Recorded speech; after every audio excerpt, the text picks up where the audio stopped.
truly, Brevin Thompson is back, this time to talk about Guardians of the Galaxy Volume 3, written and directed by James Gunn. After the Guardians' brutal fight with Adam Warlock, who was previously teased at the end of Volume 2, Rocket is severely injured during the fight. So the Guardians set off on an adventure to save Rocket, and this will lead them to face off against Rocket's creator, the High Evolutionary.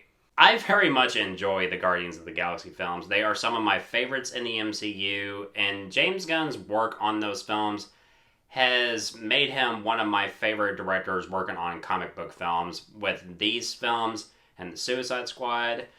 And with him leaving Marvel after this and jumping ship to DC, I am very much intrigued to see what his vision for DC is, but I'm happy that he got a chance to finish his trilogy of Guardians of the Galaxy films, because as most of us know, he was briefly fired by Disney because of some tweets from his past, and he left to direct the Suicide Squad, which I fucking loved.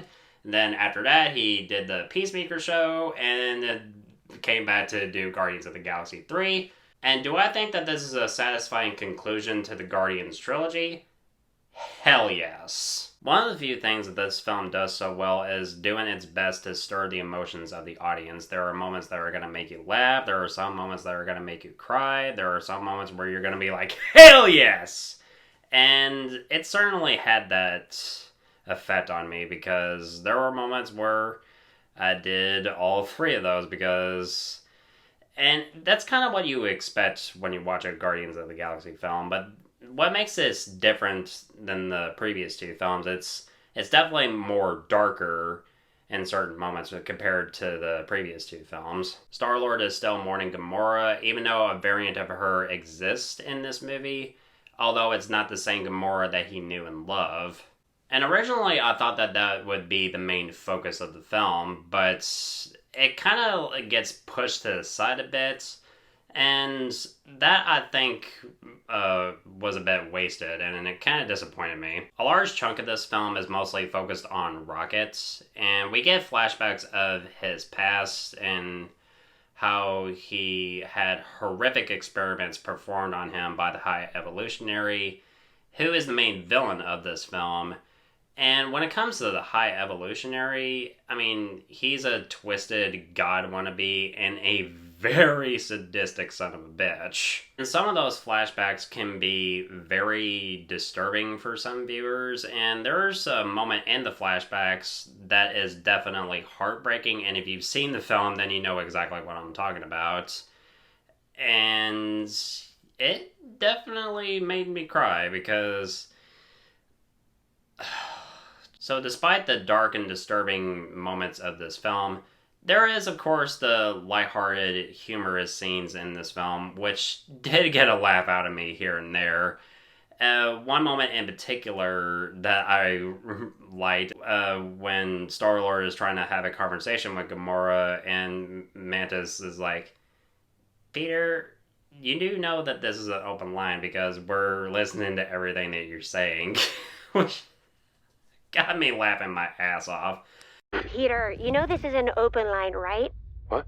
We're listening to everything you're saying. And it is painful. And you're just telling me now? And another moment is when the Guardians are on Counter-Earth, and Star-Lord is, I mean, he's in a car, and Nebula can't, like, get in the car because she doesn't know, like, how to open a door when it comes to cars.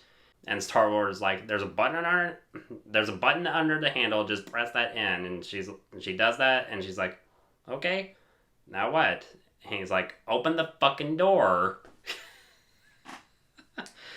First MCU F-bomb, which definitely surprised me. The cast does a fantastic job. I mean, I love Chris Pratt as Star-Lord, Zoe Saldaña as Gamora, Dave Bautista as Drax, Vin Diesel as the voice of Groot, and Groot is just great. Bradley Cooper as Rocket. I mean, when it comes to Rocket, I mean, I loved him in the previous two films, but I love him a lot more in Volume 3, to be honest. And this film definitely does have some of the best moments I've seen Karen Gillan as Nebula, in my personal opinion. I also really liked Will Poulter as Adam Warlock. Although, I mean, he appears here and there in certain scenes in the movie. I mean, he's mostly just there in the background. I mean, he just causes chaos in the beginning of the film, and then he pops up here and there, and then he serves a purpose later at the end of the film, which I won't give away because it's a spoiler. The action sequences are very entertaining. One standout moment is this, what seems to be a one take action sequence, or at least it's edited to look like it's all done in one take action sequence with the Guardians going up against a group of aliens and monsters and robots, and it's just so amazing. And what makes it even better is No Sleep Till Brooklyn playing during this sequence, and I'm like, yes, this is the standout action sequence of the film. So despite one minor issue I have with the film story, I pretty much enjoyed this from start to finish. I have not been like the biggest fan of the recent Marvel films, especially after movies such as like Eternals and especially Ant-Man and the Wasp: Quantumania. Love and Thunder I thought was okay at best. Wakanda Forever I did enjoy, even though I haven't reviewed that on my channel.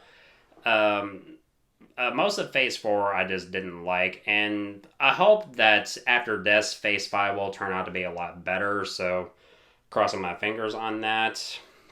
There's just so much that I liked about this film. I mean, the cast is great, the action sequences are very entertaining, as you would expect from a Marvel film. James Gunn's direction is spot on. He went out with a bang. Beautifully written, very well shot, cracking soundtrack. There's just so much to love about this. And it's definitely a satisfying conclusion for the Guardians trilogy. So if you do love the Guardians of the Galaxy films, I definitely recommend checking this out. So I'm going to give Guardians of the Galaxy Volume 3 an A. So what did you think of the film? Let me know in the comments below. And guys, thank you so much as always for watching. Looking forward to doing more videos really soon. And if you want my thoughts on old or new films, of course, you know where to find me.